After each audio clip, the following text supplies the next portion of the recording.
Hello दोस्तों, कैसे हैं आप सब लोग। उम्मीद करता हूं काफ़ी अच्छे होंगे। तो दोस्तों आज के इस वीडियो के अंदर हम जानेंगे एक नया टॉपिक है म्यूचुअल फंड और यूलिप में क्या डिफरेंस होता है। और काफ़ी लोग सवाल पूछते हैं कि भाई कौन सी म्यूचुअल फंड स्कीम्स में इन्वेस्टमेंट करना चाहिए। देखिए, मैं चीज़ें आपको बताऊंगा, इससे आप आसानी से डिसीजन ले पाएंगे। तो ऐसी कोई पर्टिकुलर फिक्स स्कीम नहीं होती कि भाई इसके अंदर ही इन्वेस्टमेंट करना है, वो आप खुद डिसाइड कर पाएंगे आराम से। मैं आपको बताऊंगा इस वीडियो के अंदर। और यूलिप क्या होता है, उसके दोनों के डिफरेंसेस भी जानेंगे, मतलब दोनों के फायदे नुकसान क्या क्या है। और दोस्तों कल महाराष्ट्र झारखंड के अंदर जो चुनाव था उसके कल इलेक्शन के रिजल्ट्स भी थे। और महाराष्ट्र के अंदर बीजेपी काफ़ी मतलब भारी मतों से जीती है, मतलब काफ़ी ज़्यादा सीटें लेके आई है। टोटल उनकी जो महायुति है 235 करीबन सीटें लाई है शायद, और बीजेपी को उसके अंदर अकेले को मिली 132 सीटें। तो काफ़ी बढ़िया ह्यूज अमाउंट, मतलब आप कह सकते हैं बड़े अंतर से जीती है। झारखंड में हालांकि हार गई है, पर झारखंड में हारना इतना इफेक्ट नहीं डालेगा जितना महाराष्ट्र में जीतना काफ़ी इम्पैक्ट डाल सकता है। और हो सकता है इससे स्टॉक मार्केट को काफ़ी ज़बरदस्त फायदा देखने को मिले, गैप अप ओपनिंग होते हुए देखने को मिले हमें वापस। मतलब इतने दिन से जो ठंडा पड़ा है स्टॉक मार्केट, वापस हमें कुछ हरे निशान तेजी की साथ ओपन होते हुए देखने को मिल सकता है। आपको क्या लगता है भाई? मार्केट में तो यही न्यूज़ है कि भाई तेजी देखने को मिल सकती है, मतलब मंडे को। और महाराष्ट्र में जीत के कारण क्या है कि काफ़ी सारे सेक्टर्स को भी फायदा होगा। रियल एस्टेट सेक्टर है, इंफ्रास्ट्रक्चर, कंस्ट्रक्शन सेक्टर के जो भी स्टॉक्स हैं उनको फायदा देखने को मिल सकता है, उनको गति मिल सकती है। बाकी अभी अगर आईपीओज़ की बात करें तो अभी एनटीपीसी ग्रीन एनर्जी का आईपीओज़ की जो जीएमपी नियरली 3 to 4% के आसपास चल रही, थोड़ी सी बड़ी है। एनवायरो आईपीओ उसकी जीएमपी नियरली 50 रुपीज़ के आसपास चल रही है, लगभग 35% के आसपास नियरली इसकी जीएमपी बता रही है। मतलब दोनों की जीएमपी बड़ी है। हो सकता है मार्केट में और अगर सुधार हो मंडे को तो इन दोनों की जीएमपी में और उछाल देखने को मिल सकता है। हालांकि आईपीओ पर शाम को मैं वीडियो दूंगा, और अभी इस वीडियो के अंदर हम म्यूचुअल फंड और यूलिप के बारे में बातें कर लेते हैं। तो सबसे पहले म्यूचुअल फंड और यूलिप है क्या? तो देखिए, दोनों ही एक इन्वेस्टमेंट ऑप्शंस है। दोनों ही म्यूचुअल फंड और यूलिप, दोनों के अपने फायदे हैं, दोनों के अपने नुकसान हैं, दोनों में कुछ डिफरेंसेस हैं। हालांकि म्यूचुअल फंड के बारे में काफी लोगों को पता है, तो सबसे पहले यूलिप के बारे में जान लेते हैं। तो यूलिप का दोस्तों मतलब होता है यूनिट लिंक्ड इंश्योरेंस प्लान। मतलब क्या होता है कि ये एक टाइप का इंश्योरेंस प्लान होता है। उसी के साथ साथ हमें इन्वेस्टमेंट बेनिफिट्स भी मिलते हैं, उसी के साथ साथ टैक्स बेनिफिट्स भी मिलते हैं, उसी के साथ साथ लाइफ कवर भी मिलता है। मतलब इंश्योरेंस प्लान तो है, इस कारण लाइफ कवर मिलता है। इसमें क्या होता है कि एसआईपी लमसम दोनों के थ्रू हम इन्वेस्टमेंट कर सकते हैं। और जनरली एसआईपी होती है, और इसके अंदर लॉक इन पीरियड भी होता है। जनरली 5 साल का लॉक इन पीरियड होता है। तो 5 साल तक इसको होल्ड करके बैठते हैं तब तक तो ठीक है।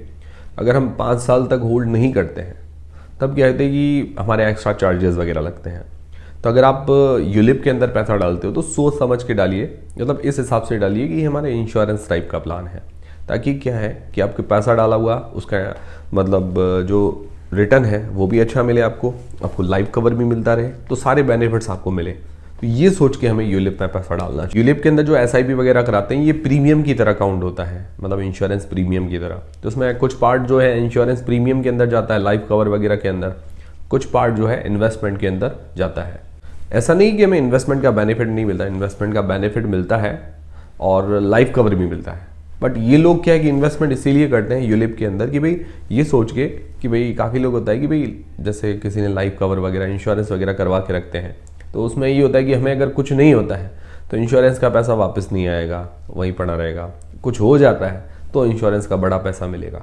तो उस कंडीशन में जो लोग चाहते हैं कि भाई लाइफ कवर भी मिले और मान लो हमें कुछ नहीं हो तो भी हमारा पैसा जो है वापस आए, जो हमने इन्वेस्ट किया है पैसा वो हमें रिटर्न मिले, तो उसके लिए यूलिप बेटर है। तो यूलिप के अंदर क्या होता है कि भाई काफ़ी जैसे म्यूचुअल फंड के अंदर कैसी स्कीम्स होती हैं, अलग अलग इंडेक्स वगैरह के अंदर इन्वेस्टमेंट होता है, स्मॉल कैप फंड होते हैं, मिड कैप फंड्स होते हैं, लार्ज कैप फंड, सारे ऐसे सेम म्यूचुअल फंड जैसे फंड होते हैं। तो वहाँ पर इन्वेस्टमेंट होता है, इन्वेस्टमेंट का हमें रिटर्न भी मिल जाता है। तो बस यही चीज़ ध्यान में रखिएगा। इसमें 5 साल का लॉक इन पीरियड होता है, इसमें भी लमसम एसआईपी दोनों ही होती है।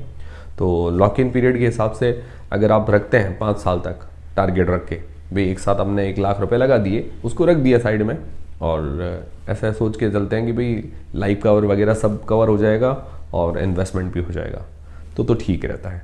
फिर म्यूचुअल फंड क्या होता है? म्यूचुअल फंड भी एक टाइप का इन्वेस्टमेंट ऑप्शन है। इसके अंदर भी क्या होता है कि बॉन्ड्स, स्टॉक्स के अंदर और मनी मार्केट इंस्ट्रूमेंट्स वगैरह जो भी होते हैं, अलग अलग इन्वेस्टमेंट ऑप्शंस होते हैं, उनके अंदर इन्वेस्टमेंट होता है। और इसके अंदर जो हम पैसा लगाते हैं वो फंड मैनेजर्स हमारा पैसा मैनेज करते हैं। मतलब हमने फंड मैनेजर को पैसा दे दिया और आगे वो क्या है कि डिस्ट्रीब्यूट करके जहां भी उसको लगाना है वो लगाता है। हम जो भी स्कीम सेलेक्ट करते हैं उसके अंदर लगाता है। एक तो डायरेक्ट हम डीमेट अकाउंट के थ्रू स्टॉक खरीद लेते हैं। म्यूचुअल फंड के अंदर क्या होता है कि other company, other fund managers वगैरह वो हमारे स्टॉक खरीदते हैं, और इसमें भी SIP और लमसम दोनों के थ्रू इन्वेस्टमेंट होता है। SIP मतलब सिस्टमेटिक इन्वेस्टमेंट प्लान, मतलब मान लो हर मंथ आप 500 रुपये, 1000 रुपये, 2000 रुपये, 5000 रुपये इन्वेस्ट करना चाहते हो तो वो उस हिसाब से इन्वेस्टमेंट होता है। लमसम क्या होता है कि एक साथ पूरा पैसा डालना, भाई हमें 1 लाख लगाना है, 2 लाख लगाना, तो एक साथ डाल दिया। और इसके अंदर फ्लेक्सिबिलिटी होती है कि भाई आप चाहो तो SIP कंटिन्यू रखते हो, उसके बीच में आप छोटे छोटे लमसम अमाउंट भी डाल सकते हो। मान लो मार्केट जब गिरता है तो और ज़्यादा पैसा डाल सकते हो। इसमें SIP ऊपर नीचे भी कर सकते हो, और इसमें ऐसा कोई विशेष लॉक इन पीरियड नहीं होता है। हाँ, कुछ ऐसी टैक्स सेविंग स्कीम होती है, उसके अंदर कुछ 3 साल का ऐसा लॉक इन पीरियड होता है, बाकी किसी में ऐसा लॉक इन पीरियड नहीं होता। कभी भी पैसा डालो, कभी भी निकालो, ऐसी कोई चिंताजनक बात नहीं होती है। और आप अपनी SIP कभी भी पॉज कर सकते हो। बल्कि यूलिप में ऐसा होता है कि भाई 5 साल का लॉक इन पीरियड होता है। ये चीज़ आप ध्यान में रखिएगा। अब इसमें कई तरह के म्यूचुअल फंड्स होते हैं, जैसे इक्विटी फंड्स होते हैं, फिर डेट फंड्स होते हैं। इक्विटी में क्या होता है कि प्योरली स्टॉक मार्केट के अंदर ही पैसा इन्वेस्टमेंट होगा। डेट फंड्स क्या होते हैं? डेट फंड्स फिक्स ब्याज दर मिलती है। अलग अलग ऐसी स्कीम्स आती है, मतलब बड़ी बड़ी जो भी कंपनीज है उनकी स्कीम्स आती रहती है। तो गवर्नमेंट की भी स्कीम आती है कि उन डेट्स के अंदर पैसा लगाते हैं, फिक्स ब्याज दर मिलती है, 7%, 8% जो भी होता है वो फिक्स मिलता रहता है हमें। फिर कुछ हाइब्रिड फंड्स होते हैं। हाइब्रिड मतलब इन दोनों का मिक्सचर होता है, डेट और इक्विटी का। तो जनरली यही होते हैं, इक्विटी और डेट फंड्स। फिर कुछ बॉन्ड्स वगैरह, जैसे गोल्ड बॉन्ड में भी पैसा लगता है। काफ़ी सारे ऐसे म्यूचुअल फंड अलग अलग तो होते ही हैं, ठीक है। फिर होते हैं कुछ exchange traded funds. Exchange traded funds क्या होता है कि भाई जैसे स्टॉक कोई भी लिस्टेड होता है शेयर मार्केट के अंदर, तो वैसा ही हमारा वो फंड है वो स्टॉक मार्केट के अंदर लिस्टेड होगा। जैसा स्टॉक मार्केट ऊपर नीचे होगा वैसा वो ऊपर नीचे होता रहेगा। और जो नॉर्मल म्यूचुअल फंड में क्या होगा कि भाई स्टॉक की पूरी लिस्ट होगी, 10, 12, 20, 25 स्टॉक्स होंगे, उनके अंदर इन्वेस्टमेंट होगा। और उनकी जो भाव चेंजेस होंगे वो मतलब सुबह भाव जो होंगे, फिर शाम को भाव चेंजेस होके जो भी कैलकुलेट करके वो अलग से भाव आएंगे। और एक्सचेंज ट्रेडेड फंड में क्या होता है कि भाई हर सेकंड जो भाव ऊपर नीचे होता है वो पूरा बताता है। थोड़ा कंफ्यूजिंग लग रहा होगा, वापस सुनेंगे तो आपको समझ में आ जाएगा। अब इक्विटी फंड मैंने आपको बता दी कि डायरेक्ट स्टॉक मार्केट में इन्वेस्टमेंट होगा। तो इक्विटी फंड्स के अंदर भी काफ़ी सारी स्कीम्स होती हैं। स्मॉल कैप फंड्स होते हैं, स्मॉल कैप स्टॉक्स होते हैं उसके अंदर। मिड कैप फंड्स में मिड कैप स्टॉक्स होते हैं। लार्ज कैप फंड में लार्ज कैप स्टॉक्स होंगे, ठीक है। अब जिनको रिटर्न ज़्यादा चाहिए होता है, रिस्क ले सकते हैं, तो वो स्मॉल कैप फंड्स में पैसा लगा सकते हैं। जिनको कहीं की रिस्क कम लेना है, रिटर्न भी ज़्यादा चाहिए, तो मिड कैप फंड्स में पैसा लगा सकते हैं। और जिनको है कि बिल्कुल रिस्क नहीं लेना है, सेफ्टी से थोड़े थोड़े रिटर्न चाहिए, तो लार्ज कैप फंड्स में पैसा लगा सकते हैं। और फिर कुछ लोग ऐसे होते हैं कि भाई रिस्क भी लेना है, रिटर्न भी चाहिए और सेफ्टी भी चाहिए, तो उनके लिए मल्टी कैप या फ्लेक्सी कैप फंड होते हैं। मल्टी कैप मतलब लार्ज कैप, मिड कैप और स्मॉल कैप तीनों का मिक्सचर होता है। अब इसमें के अंदर ऐसा कुछ नहीं है SBI HDFC बढ़िया है, कौन सा बढ़िया है, ऐसा कुछ भी नहीं है। आप स्टॉक देख सकते हैं, ग्रो ऐप वगैरह पर जाएंगे ना, तो कोई भी स्कीम का नाम सर्च कीजिए, उसके अंदर स्टॉक की पूरी लिस्ट आ जाएगी। जो स्टॉक आपको पसंद आते हैं उस स्कीम के अंदर इन्वेस्टमेंट कर दीजिए, लगभग सिमिलर रिटर्न ही आएंगे। हाँ, अभी एसेट मैनेजमेंट कंपनी में बात करें तो टॉप एसेट मैनेजमेंट कंपनी है SBI है, फिर HDFC है, फिर ICICI, ऐसे टॉप है। SBI के मतलब जनरली अच्छे रिटर्न देते हैं, मतलब अगर म्यूचुअल फंड्स की बात करें, क्योंकि बड़ी कंपनी एसेट मैनेजमेंट कंपनी, ज़्यादातर लोग पैसा वहाँ लगाते हैं। इस कारण जहाँ जहाँ लोग ज़्यादा पैसा लगाएंगे वहाँ रिटर्न हमें ज़्यादा मिलेगा। बट मैं कोई कंपनी सजेस्ट नहीं करूँगा, जो भी लगाएं आप स्कीम देखिए वो किस में पैसा लग रहा है वो देखने के लगाना चाहिए। फिर होते हैं इंडेक्स फंड। इंडेक्स मतलब जैसे निफ्टी 50 इंडेक्स है, सेंसेक्स इंडेक्स है, बैंक निफ्टी इंडेक्स है, तो उसके अंदर डायरेक्ट इन्वेस्टमेंट होगा, अपने को देखने की जरूरत नहीं। निफ्टी 50 में जो भी 50 स्टॉक्स होंगे डायरेक्ट उसके अंदर इन्वेस्टमेंट होगा, मतलब कोई भी फंड मैनेजर की जरूरत नहीं पड़ेगी। सेंसेक्स में 30 स्टॉक्स होते हैं, तो डायरेक्ट उन 30 स्टॉक्स के अंदर इन्वेस्टमेंट होगा। तो अब निफ्टी 50 जितना ऊपर नीचे होगा वैसा ही हमारा जो फंड है वो ऊपर नीचे होगा। सेंसेक्स जितना ऊपर नीचे होगा तो वैसा ही हमारा जो फंड है वो ऊपर नीचे होगा। तो डायरेक्ट इंडेक्स के अंदर इन्वेस्टमेंट होगा। तो इंडेक्स फंड्स भी बढ़िया रहते हैं, मतलब ये भी अच्छा है, मतलब जितना शेयर मार्केट ग्रोथ करेगा हमारा म्यूचुअल फंड भी वैसे ही ग्रोथ करेगा। तो ये भी आप इन्वेस्टमेंट का बढ़िया ऑप्शन है, इंडेक्स फंड्स। फिर आते हैं theme based fund. Theme based मतलब कोई थीम पर बेस्ड होते हैं, जैसे डिफेंस सेक्टर के लेकर थीम ऐसे म्यूचुअल फंड्स आते हैं, IT फंड्स आते हैं, और अलग अलग काफ़ी सारे फंड्स आते हैं। जैसे बैंक से रिलेटेड अलग अलग फंड्स आते हैं, फाइनेंस से रिलेटेड अलग अलग फंड आते हैं, फिर FMCG से रिलेटेड फंड्स आते हैं। थीम बेस्ड फंड्स होते हैं, उनमें भी आप पैसा लगा सकते हो कि भाई आपको लगता है कि ये थीम आने वाले टाइम में अच्छी काम करेगी, तो उस पर आप पैसा लगा सकते हो। चाहो तो आप डायरेक्ट डीमेट अकाउंट के अंदर भी उनके स्टॉक्स ले सकते हो।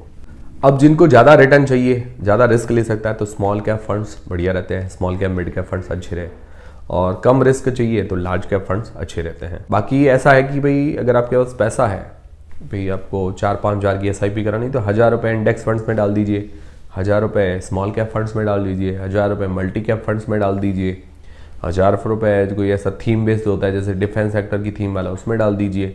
इस तरह से इन्वेस्टमेंट आप कर सकते हैं। तो सब में थोड़ा थोड़ा किया गया, अलग अलग इन्वेस्टमेंट हो जाएगा। कुछ गोल्ड बॉन्ड्स में लगा दीजिए 1000 रुपये, ऐसे करके मतलब डाइवर्सिफाइड भी हो जाएगा और इन्वेस्टमेंट भी हो जाएगा।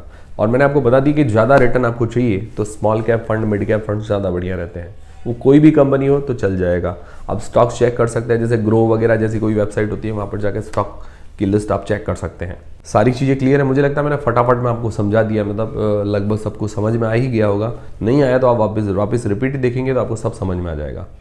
और यूलिप में ऐसा है कि भाई आपको इंश्योरेंस वगैरह भी लेना है और टैक्स बेनिफिट्स भी चाहिए तो यूलिप प्लान ले सकते हैं, वो भी बढ़िया बेहतर है। सारी चीज़ें क्लियर है। क्लियर हुई है तो वीडियो को लाइक जरूर करें, चैनल को सब्सक्राइब कर लें। मिलते हैं दोस्तों अगले वीडियो के अंदर। टेलीग्राम, इंस्टाग्राम फ्री में डीमेट अकाउंट सबके लिंक डिस्क्रिप्शन के अंदर है।